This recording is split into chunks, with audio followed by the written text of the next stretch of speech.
E aí, tudo bem? Como vai você?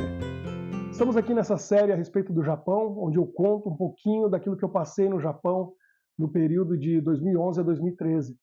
E uma das coisas mais impressionantes que aconteceram ali, para mim, foi relacionado com os trens no Japão. E uma moça em especial que todas as manhãs arriscava a vida atravessando a linha dupla do trem. Um trem que vinha de um lado, um trem que vinha do outro. Todos os dias ela chegava atrasada à estação e eu estava ali todas as manhãs levando a minha esposa.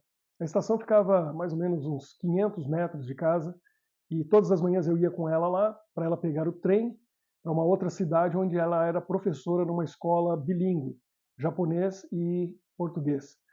E todas as manhãs eu chegava ali e via aquela moça atravessando a linha quando a linha estava fechada e corria o risco do trem passar, ou de um lado ou do outro, às vezes dos dois. E aquilo chamou minha atenção. Mas eu queria falar um pouquinho para você antes a respeito da linha ferroviária no Japão, que é fantástica, é uma das maiores do mundo. É impressionante ver a quantidade de estações de metrô e trem em Tóquio. Realmente a gente vê as imagens aí, eles lotados, cheios, e aqueles fiscais ali, aqueles homens ali na estação, né, com um chapéu, um uniforme e uma luvinha branca, responsáveis por empurrar as pessoas para dentro da lata de sardinha, né, para colocar todo mundo ali para dentro, para caber todo mundo dentro do trem. É impressionante a pontualidade dos trens em Tóquio e no Japão em geral. Antigamente era uma pressão muito grande para os maquinistas, para os condutores. Eles tinham 5 segundos de margem de erro. Eles podiam chegar na estação 5 segundos adiantado ou 5 segundos atrasado. Como estava trazendo uma pressão muito grande em todo o sistema, era muito complicado, eles resolveram dar uma margem 6 vezes maior, ou seja, de 5 segundos para 30 segundos. Então, os trens e metrôs chegam na estação no horário que você vê ali, verifica antes, ou online no seu smartphone, você vê ali que ele pode chegar 30 segundos antes ou 30 segundos depois. E é assim que funciona. Funciona realmente como um relógio suíço. Você pode confiar na pontualidade dos trens e metrôs no Japão. O trem mais impressionante ali, na época que eu estava lá, porque hoje já existe trem mais veloz, com mais de 500 km por hora. Mas a 300 km por hora, e eu viajei algumas vezes no Shinkansen. Shinkansen é esse trem bala, como aqui na Europa nós temos o TGV, o Thales, que também viaja a 300 km por hora. O Shinkansen ele tem uma velocidade incrível e ele faz percursos longos no Japão, que não é um país tão grande, em questões de minutos. É caro, é um transporte caro, mas muito confiável e muito rápido, muito veloz. Impressionante, a gente vê a paisagem do lado de fora, né? E passando naquela velocidade incrível. Os vagões têm aí uma capacidade para mais ou menos 100 pessoas. E eu contei, um trem do Shinkansen tem 16 vagões. Mais ou menos 50 um pouco mais metros cada um. A plataforma da estação, ela chega a quase 1 quilômetro. De 800 metros a 1 quilômetro de comprimento a plataforma do Shinkansen. E dentro do Shinkansen a gente vê algumas coisas bem japonesas. Por exemplo, o banheiro, né, e aí a gente vê na plaquinha Japanese Style, estilo japonês. Né, o estilo do banheiro japonês no trem, no Shinkansen, é o buraco no chão. E no Brasil a gente chama, né, de a casinha de fora, a casinha lá no fundo, né, o buraco no chão. Geralmente no interior, né, nas casas de fazenda, mais simples. Mas voltando a falar da moça que arriscava a vida todos os dias. Como eu levava minha esposa todos os dias à estação do trem para ela ir para o trabalho, todas as manhãs, nós nos despedíamos e eu notei que todos os dias uma moça japonesa chegava atrasada. Ela chegava justamente quando as cancelas estavam abaixando ou tinham baixado e ela passava por baixo, passando no trilho, 2 trilhos, e arriscando a vida.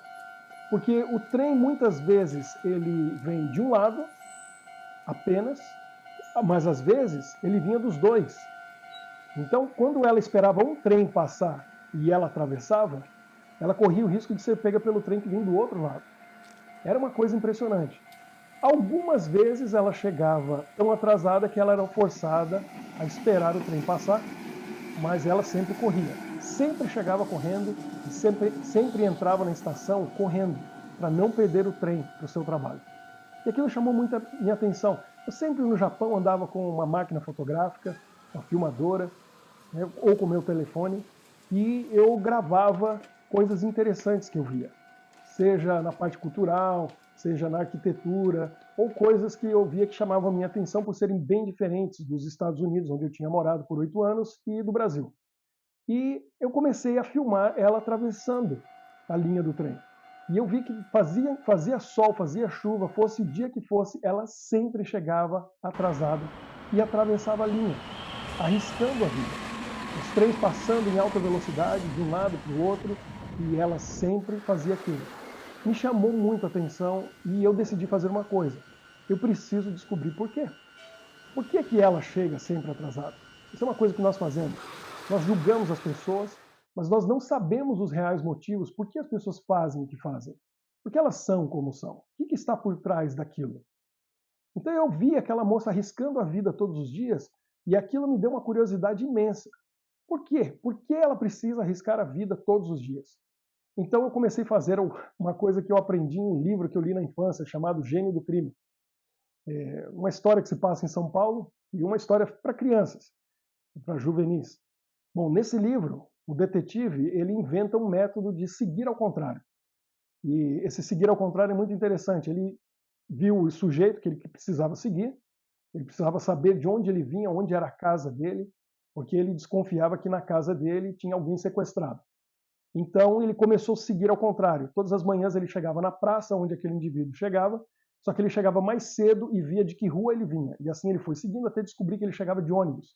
Quando ele descobriu o ônibus, no dia seguinte ele viu o horário, pegou o ônibus no ponto inicial e acompanhou o ônibus no trajeto inteiro para ver em que ponto ele pegava o ônibus, que ele subia no ônibus. No dia seguinte ele foi lá mais cedo e ficou ali para ver de onde ele vinha até que ele descobriu a casa. Eu resolvi fazer a mesma coisa com aquela moça, seguir ao contrário. Eu comecei a ver de onde ela vinha. E na manhã seguinte eu fui um pouco adiante para ver e eu descobri que toda manhã ela chegava de carro naquela estação, estacionava o carro no estacionamento e saía correndo para pegar o trem, já atrasada. E o que eu vi me surpreendeu muito, porque eu descobri o porquê de ela todos os dias ter que arriscar a vida atravessando a linha do trem. Ela chegava a tempo de carro. O problema é que ela tinha algum transtorno, provavelmente um transtorno obsessivo repetitivo, ou TOC, né, o TOC. Ela parava o carro, ela descia do carro, trancava a porta e ela precisava verificar todas as vezes se as janelas estavam fechadas, se as portas estavam trancadas.